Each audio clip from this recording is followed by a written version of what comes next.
What's going on, guys? I am Toxic Jordan. Welcome back to the channel. So today we're going to be jumping in, taking a look at the end of 10th anniversary player survey here. I imagine that this is going to be quite an extensive survey. Probably going to be a lot of info to go through here, as this was a very, very extensive celebration with, a lot that happened throughout it. So yeah, let's go ahead and get started. I'm probably going to go for a much quicker strategy this time here. Okay, let's see here. So, yeah, I think what I'm going to go with this time is, they're going to ask a lot of information about some of the different, some of the different, like, content that released, some of the different, like, social media campaigns. I'm probably just going to, like, breeze through a lot of that information. And we're mainly going to be focusing and highlighting on some of those key details. I think the most important point of these surveys is to highlight to them what the biggest wins were, right? Some of those things that were the absolute biggest wins, we definitely want to make sure to highlight those for them. So that they'll continue to do those nice things for us in the future, right? So that's what we're going to be hunting throughout this survey. Okay, let's see here. So select the feature concept that is most important to you when playing Dokkan Battle. Okay, so as far as team building, you prefer to have your favorite characters or you prefer to have meta teams? For me, I would say my favorite characters. I tend to enjoy my team builds a little bit more when it is made up of my favorite characters. I do use meta teams a lot of the times just because it is easier, but I'd say if I had to pick between the two. Okay, strategy. I prefer to go and engage in battles and figure out how my team and strategy as I go. I prefer winning at all costs, even if I have to refer to guides. I would definitely say that. I am definitely someone that will go on websites to look at stats and stuff like that, right? Which I would say that if a lot of players are picking this kind of thing, maybe they are going to be more likely to give us that kind of information in-game, which would definitely be a good thing. This is the kind of thing that would fix entire game modes, right? Things like chain battle, right? That was like the biggest problem, was that we didn't have a lot of the information in-game to be able to actually win. So if they are going to consider expanding on that kind of thing, that's good. Okay, for difficulty, I prefer to take on manageable challenge. I prefer to take on challenge events of the highest possible difficulty. I'm just going to say this because I think it's always good for them to expand their limits and continue to push higher and higher with the difficulty of events. I prefer to enjoy the game by diving into the world of Dragon Ball through the rich stories, through waves and waves of battle. I will say this. I'm not so much for, like, the lore and the stories and all of that stuff. I always have, like, scenarios off and everything anyway. Okay. Okay, so that was, like, a little preamble or whatever. Okay, here we go. So, just YouTube and Twitter are the main ones that I use. I'm just gonna click those and move on.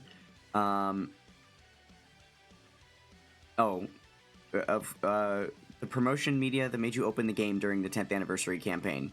Yeah, see, like, this isn't really... Okay, I'm just gonna say... Just gonna click that and move on. This is one that's not, like, super important to me. This is more for, like, their advertisement things. Or here, I guess I could just go none of the above. Did that deselect the other one? Yeah, sure. Because, honestly, my answer is just, I'm gonna play the game regardless, right? Okay, if you haven't participated in any promotional campaigns related to the 10th anniversary, please select the reason why you didn't participate. If you have, please select that I participated. I'll just say no reason in particular. There we go, move on. 3 feelings you had about the 10th anniversary campaign promotions. Okay, game mechanics seem fun. See, okay, this is definitely one that we want to highlight, right? These are certain things that, we want to point out might be important, like, aspects of the game for them to focus on. This is funny. I might be able to catch up even if I start now. It's, like, absolutely less true than ever now with all of the ridiculous content they've added. Let's see. Oh, this. Yeah, there's a lot going down in the game. We definitely support a lot going down, right? Seems fun to talk about. Yeah, it's okay. Okay, I guess this. Sure. I will say yes, I did watch the broadcast. Which format would you prefer for future English broadcasts? Same cast as Japanese with English subtitles. Same cast as Japanese broadcasts, but recorded in an English version. different English casts simultaneous with the Japanese broadcast. Oh, interesting. I kind of do like that it's conjoined so that we're getting the exact same thing. So I would honestly, because they're advertising, like, this would be the best option because it's, you know, if airing, but because they announced that like it would be airing minutes later, which makes sense because they do have to they have to like generate the English recording. I would probably say this. I think the best possible answer for anything comparative to JP and Global is just same on both, like absolute everything same. So I'm definitely okay with that. Especially because usually for me at least, when I'm watching these broadcasts, I'm watching it through other YouTubers that are, you know, translating the information if there's anything that you're missing out on, right? Not just straight up watching the broadcast. Oh goodness, here we go with the cord. I just started recording. It seems like my computer like needs time to wake up or whatever. Okay, let me make a cut and get this back. Okay, here we go. Yeah, it just seems like the cord is in self-destruct mode when my computer first turns on and I plug my phone in and get going. It'll just automatically like disconnect and stuff, and then after about an hour of recording, it just stops doing it. So I do not know what to think of that. Okay, all the reasons why I started playing the game. Oh, holy moly. Yeah, I'm just gonna go ahead and skip out on that. New player info stuff isn't like super important to me, especially because I've been playing the game for like 8 years, so. Okay, share our thoughts about the event and campaign content. Okay. Okay. So the reversible exchange, I will say satisfied. I think they did a very good job with the I think they did a very good job with that mechanic. I think it works very well. One thing that I was worried about with it was only being able to like exchange once or having conditions to be able to exchange back, things like that. But the fact that you can just exchange freely, just that actually does make it a really interesting mechanic into the game, right? Because now you have these characters that have two opposing kits that you can decide whether you want something more offensive or something more defensive, is typically how they've been going so far. So yeah, I think that's a really good mechanic. Event frequency, I will say satisfied, because there is, you know, they've been releasing content like every couple of days instead of giving us like a giant wave all at once and then just like a dead period for weeks. They have been like continuously releasing content little by little, which is nice. Event difficulty, satisfied, definitely. They have been releasing difficulties of all ranges, right? Stuff that's pretty easy to just one-shot clear with no items, and then other things where you're grinding for hours to try and get the wins, right? So I like the scale of event difficulty they've been giving us. Number of events, satisfied. I will never say that there's a such thing as too much content, right? If anything, that's just good, because then there will be more for you to play with in the future, right? There isn't a lot of replay value in a game like this because it's not a PvP thing like Legends. So basically, once all the content is done, unless you're someone that, you know, cares about grinding and, you know, going and collecting SSRs of units, or link leveling all your units, or getting really high in easy A's, all of those quote-unquote pointless grinds, then I would say having more events is definitely good. And right now, there's more events than ever, so. Okay, and then the campaign as a whole, I would say satisfied. The 10th anniversary campaign is the best campaign in Dokkan history. If you disagree, well, I disagree with you. Okay, so about the reversible exchange. I'm glad to have more strategy options. I'm satisfied with the skill, but I don't find it necessary to add more new skills to the game. The effects of the skill are so complicated I can't be bothered using it. Okay, I will say this. That was kind of my initial thoughts that I said about it on the last slide, right? Have you attempted Dokkan Chronicles? Yes. Oh, having a little bit of trouble loading here. There we go. Okay, please choose the comments about Dokkan Chronicles. Okay, the reward aspect, the wallpapers of the past is appealing to me. Oh, yeah, absolutely.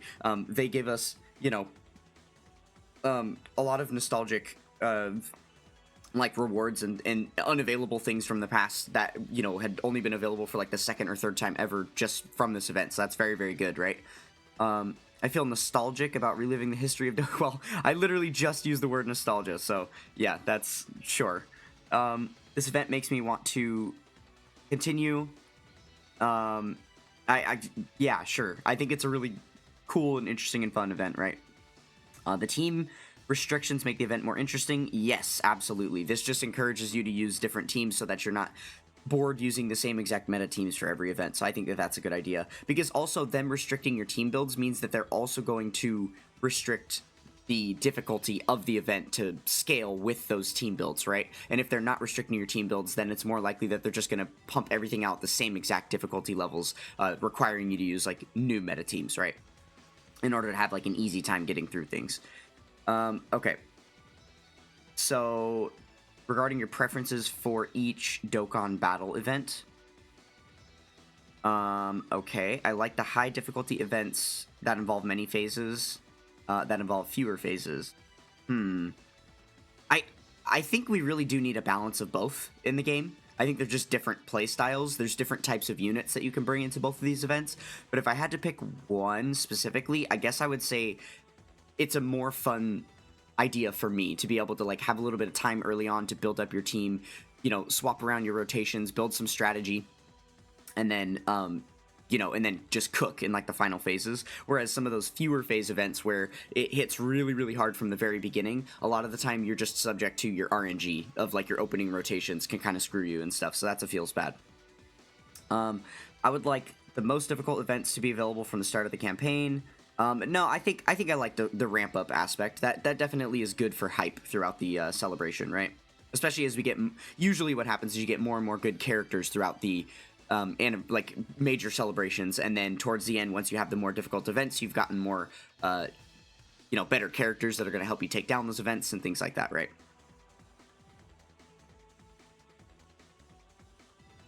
And we're really moving slow here with the loading. Oh, let's see. I think my Wi-Fi is off on data right now. Let's go ahead and switch to Wi-Fi and see if that helps a little bit. Oh, the UI update. Okay, so we got some Dokkan 2 questions in here. The passive skill, I wish I could pick something above satisfied. It's literally perfect. It works so well. I was a little bit skeptical about it when I first saw it. And then I was like, well, it's all right, but it's not quite what we wanted. But no, after using it for a couple of months, like, it is so intuitive. It's so nice. Okay, the new battle motions. Yes, definitely satisfied with that. Addition of the Awakening event. Okay, I'm going to say somewhat satisfied because this was a very underwhelming change. All they did was take the Dokkan events and rip them away from the rest of the challenge events and put them in their own tab. But I think this entire thing still needs a revamp. There's no reason why we should have to sit through a single scrolling list of all of these events. There should just be definitely a better organized way to search through these things. So I think it still needs to be revamped entirely. But it's definitely better than it was, so. Oh, the little up and down arrows. Okay, yeah, sure, I guess. For me, obviously, being a longtime player, that's not really, like, a relevant thing. But it's cool to just have that. Any additional visuals on screen are nice, right? Improvements to the battle screen. I will say somewhat satisfied here. There's definitely some things that still could be changed. Some of the fonts are very, very small, like down at the bottom with the HP stats, up at the top with the turn counter. I think it's still a bit grimy that the Dokkan gauge is just a bar that has no like number values attached to it. There's all that blank space underneath your HP bar to the right of the Dokkan gauge. There's nothing there. They could definitely add more information. About, you know, the battle thing. One thing they can add is the battle phase that you're on, because they'll tell you your turn number, but not which phase of battle, which has now just become relevant with the festival battles, right? But then for the Dokkan gauge, they should be able to add charges to that so that you know exactly how many charges left you have to select in order for the Dokkan gauge to fill up. Things like that. There's definitely some more small changes they could make here. Passive skill transition effects. Dissatisfied. I think this screen right here that it's showing, where it pops up the little passive skill things, completely pointless. It doesn't show up on screen long enough for you to actually gain any information from it, and if you just tap on the you know, circular icons of the units at the bottom, you're going to get all of that same information by opening the card anyway. So this is just a pointless screen that just takes up time, and the fact that it shows up every single time you enter a new phase of battle or have new units on rotation, it's just, you've wasted hundreds of hours waiting for this screen to pass, or clicking through the screen so that you can get to the next thing. So this is a useless, outdated screen. It never needed to be in the game, and it definitely doesn't now. Okay, changes to the key sphere animations. Yeah, it actually was. I'll say satisfied. I think they did a good job updating it. I think it was even better when it first came out. It was like really over the top. But I was very much a fan of it. I went into extensive rambling about that during my Dokkan 2 update video. But unfortunately, they did do a small patch and like kind of tone it down a little bit shortly after that. So, but I'm still okay with it. It's fine. It's fine. New animations for normal attacks. Yes, definitely. They updated those quite a bit. Those are looking much more 2025 than before. Enrichment of the battle backgrounds. Definitely that's good. One of the big things that's kind of helps with the immersion is on the results screen, you're still in battle. So you still have the battle backgrounds, while it's showing you like, all of your earnings from the event and stuff. So I think that's a cool small change. And then there's like some more side scrolling and things like that happen too. So, okay, yeah, I guess I'll put a couple of notes. I think I want to be concise here. I'm gonna say add visible charges. What's the best way to say this? I guess like. I guess I'll just go with that. Add visible charges to Dokkan gauge. And then increase battle screen font sizes. And then what was something else that we highlighted there? Oh, remove passive skill effect screen at start of battle. Okay, sure. We'll leave it at that. I think those are like the biggest 3 points that I have for that stuff. But yeah, I think that these little note sections is where it's the most important. If there's like big things in the community that are going on and a lot of people have heavy opinions about, this is the point where they're going to see those things and listen to them. So I think it's really, really important if you do have extra points to put those things down in here. Okay, so do you watch? Oh, we're getting into Daima stuff. Wow, yeah. See, I knew this was going to be a very extensive survey. I knew it. I just had a really big feeling. Okay. Yes, I have watched all of Daima. Okay, please tell us your level of satisfaction regarding each of the following aspects. Okay, so number of events. As far as Daima, well, we have what, 2 events? Because we have the one story event that's barely released anything. They've been giving us one stage every 2 weeks, and so far, like, okay, when it first released, it was exciting because Daima had only gone in a couple episodes, and then all of a sudden we had a mini Daima, Goku, and Vegeta, so it was matching up with what the anime was doing. That was really, really hype.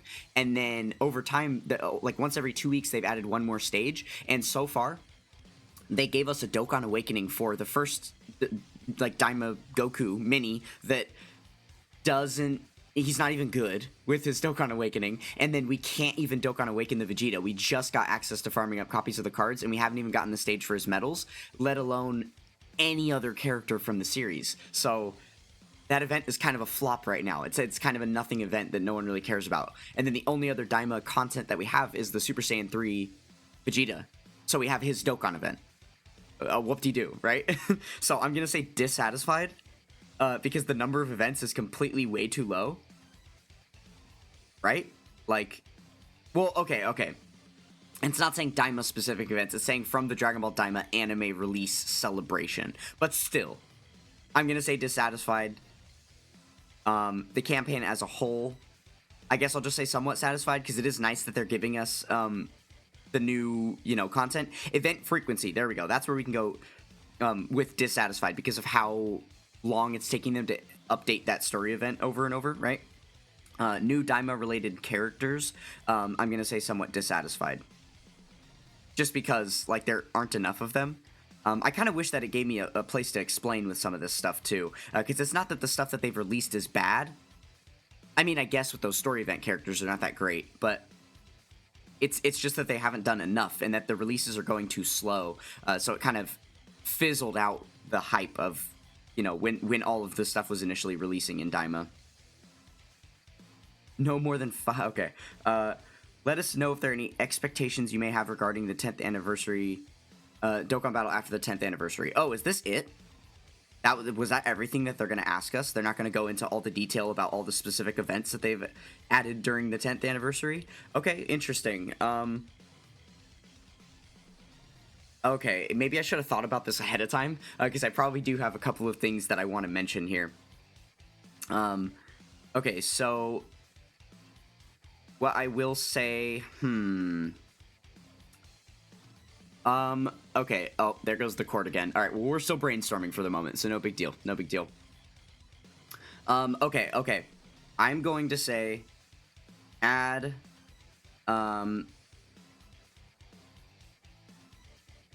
add a way to pre-build teams for Ultimate Clash. This is probably something that frustrates me the most throughout all of Dokkan Battle. That is pretty effectively my least favorite part of the game. I'm going to say allow us... cord's going again. Totally fine, though. We're not moving away from the screen anytime soon.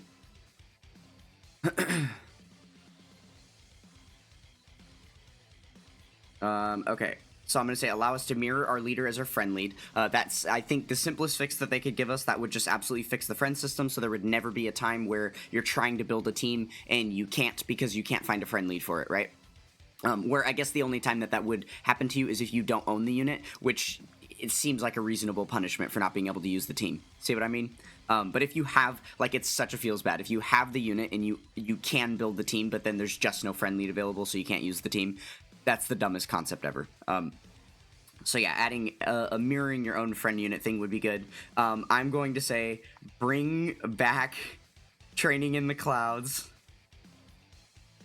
That's just like a hot take from me specifically. The past couple of days of link leveling have been so ass because you know, I'm link leveling characters at such a slower rate than I was. It is just a huge feels bad. I want that event back. I want it to be permanent so badly.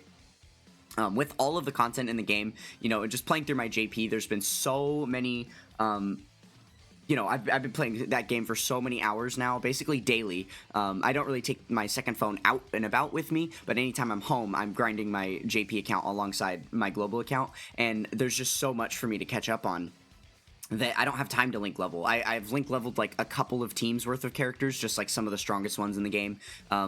You know, because the Training in the Clouds event was there, I was able to get those done. But it still, you know, costed quite a bit of stamina, and like I did spend some Dragon Stones on it and stuff. But for the most part, I feel like players are not going to be spending their time and or their resources link leveling when they have all of this other content to catch up on, right? So yeah, I don't know. I just think bringing back an event like that allows you to have the option, because there are a bunch of good link level stages that do not require nearly as much stamina and they take a lot more time. So if you are that kind of player that would rather spend your time as a resource for link leveling, then you have that option. Whereas for players like me that don't want to waste a bunch of time and they're more interested in spending more resources to get it done quicker, then the Training in the Clouds was a really good option for that, right? So yeah, I really hope that they bring this back, and obviously they will. But you know, I just want to emphasize the importance. You know what? And in fact, I will say permanently. That will be the big asterisk on that one. Okay, let's see what other things here. I can't really. Like, I feel like there's not anything. I kind of want to leave it at this. Again, being concise is kind of important too. Just to be able to highlight, you know, because if I start rambling on about all of these other things in here, then I feel like that's going to kind of diminish the importance of some of these things at the top. But I think for me, these are probably the most important things. And this right here, I would say this box of adding your additional information, just giving them whatever suggestions you have. This is the most important. So even if you just want to like BS your way through the entire survey, I would say really pause and take a moment here. This is where you get to your voice is loud and heard. And you know, keep in mind they do listen to these things. They're not throwing out these surveys for no reason or just to make us feel like, you know, we have a voice. So we do. They pay attention to these things. We have seen active changes come from these surveys in the past. They have asked very pointed, guided questions about, you know, whether we prefer this type of content or that type of content, and then we have seen a reflection in that in like, you know, upcoming celebrations and stuff. So they definitely do pay attention to these surveys. So yeah, make sure to go ahead and get this survey submitted, and you will get some free dragon stones from it. We'll go ahead and launch Dokkan here, and then we should have our dragon stones in the gift box. There we go. So we've got our 7 dragon stones there. All right, well, that is it for the 10th anniversary survey. I'm actually really glad that they were a little bit more generic about the like event questions, because a lot of the time they'll go into every single event that happened and ask like what your thoughts were on it and stuff. So I'm glad we didn't have to get that specific with things this time, and that they were just asking more about short form content or long form content, really difficult content or not quite so difficult content, right? Just kind of on a more general basis. I think that was a really well constructed survey. So that was probably like the the least painstaking one, and they only had like 1 or 2 pages in there that were about like all of the social media campaigns, because they're just going to keep doing those regardless. I think it's for them more of like what's the priority, which platforms are getting the most, you know, engagement, but they shouldn't really need the survey for that, because you have all of your like subscribers, your likes, your retweets, all of that to tell you, right? Like which one's getting the most engagement. I'm sure they could figure that out on their own. Okay, well, there we go. We're going to go ahead and wrap it up here. That's it for the 10th anniversary survey. Make sure to get that in. You still got, oh, I guess we could double check here and see how long you have left to take that survey. Let's see. Until the 24th. So you still have like another 4 days or so, I guess, from the time of me recording. So to make sure to get that in now, I wanted to make sure to get this in before the World Tournament started, so I didn't have to waste any time on it. But there we go. So we're going to go ahead and finish up here. Thank you guys so much for watching. Don't forget to check out the links in the description below, and I will catch you guys next time. Peace.